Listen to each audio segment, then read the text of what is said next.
আজকের এই রান্নাটি করার জন্য আমি এখানে 10 পিস পাঙ্গাস মাছ নিয়েছি। পাঙ্গাস মাছের উপরের চামড়া এবং ভেতরের কাঁটা ফেলে দিয়ে মাঝারি সাইজের করে টুকরোগুলো করে নিতে হবে, ঠিক এইভাবে। এখন চলে যাব আমরা মূল রান্নায়। চুলায় একটা প্যান বসিয়ে দিয়েছি। প্যান গরম হয়ে যাওয়ার পর 4 টেবিল চামচ দিয়ে দিলাম রান্নার তেল। তেল গরম হয়ে যাওয়ার পর আধা কাপ পেঁয়াজ কুচি দিয়ে দিব। পেঁয়াজ কুচিটাকে হালকা কালার আসা পর্যন্ত ভেজে নিতে হবে। কিছুক্ষণ ভেজে নেওয়ার পর যখন পেঁয়াজ কুচিতে এরকম হালকা কালার চলে এসেছে, দিয়ে দিব আদা রসুন বাটা। রসুন বাটা দিয়ে দিচ্ছি এখানে আধা চা চামচ, আদা বাটা দিয়ে দিচ্ছি এখানে আধা চা চামচ। রসুন বাটা এবং আদা বাটা কিছুক্ষণ ভেজে নিব, তাতে করে কাঁচা গন্ধটা দূর হয়ে যাবে।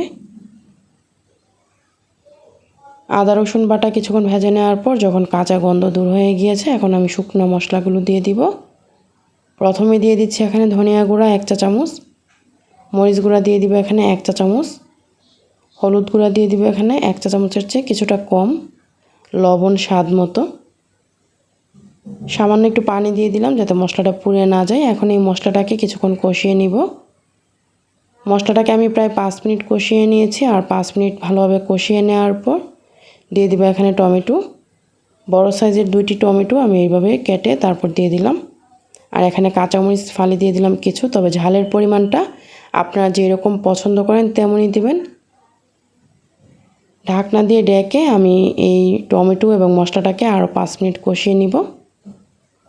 মশলাটা যত ভালো কষানো হবে রান্নাটা কিন্তু খেতে ততই সুস্বাদু হবে। এভাবে আমি 5 মিনিট কষিয়ে নিয়েছি। এখন আমরা মাছগুলো দিয়ে দিব। এই রান্নার জন্য মাছগুলোকে আগে থেকে ভেজে নেওয়ার কোনো প্রয়োজন নেই।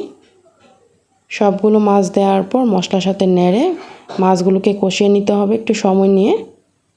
চুলার আঁচটা এই পর্যায়ে আমি মিডিয়াম আঁচে রেখেছি। আর মশলা এবং মাছটাকে ভালো করে নেড়ে ঢাকনা দিয়ে রেখে দিচ্ছি।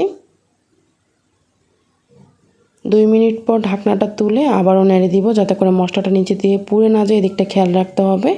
আর এই মাছটা কিন্তু ভেঙে যাওয়ার কোনো ভয় নেই। আমি আবারও ঢাকনা দিয়ে আরও 2 থেকে 3 মিনিট রেখে দিচ্ছি। আর এইভাবে প্রায় 5 থেকে 6 মিনিট কষিয়ে নিয়েছি। মাছটা ভালোভাবে কষিয়ে নিতে হবে, যেহেতু আমরা মাছটা ভেজে নিইনি।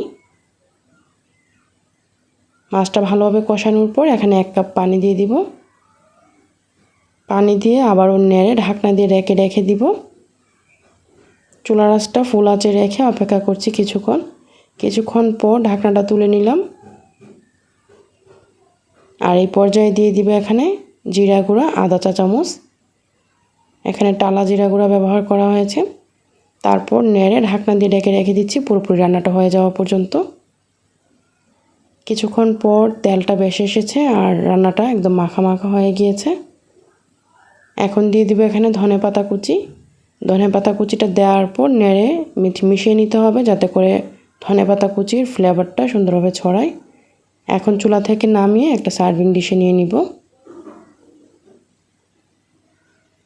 দেখতে যতটা আকর্ষণীয় হয়েছে, এই পাঙ্গাস মাছের রেসিপিটা খেতেও কিন্তু অসম্ভব মজার হয়েছে। এটা খেলে কেউ বুঝতেই পারবে না মাছ খাচ্ছে নাকি মাংস খাচ্ছে, এতটাই সুস্বাদু হয়। অবশ্যই আপনারা এইভাবে ট্রাই করবেন। আমি গ্যারান্টি দিয়ে বলতে পারি আপনাদের কাছে অবশ্যই ভালো লাগবে। রেসিপিটি যদি ভালো লাগে লাইক শেয়ার দিয়ে সাথেই থাকবেন।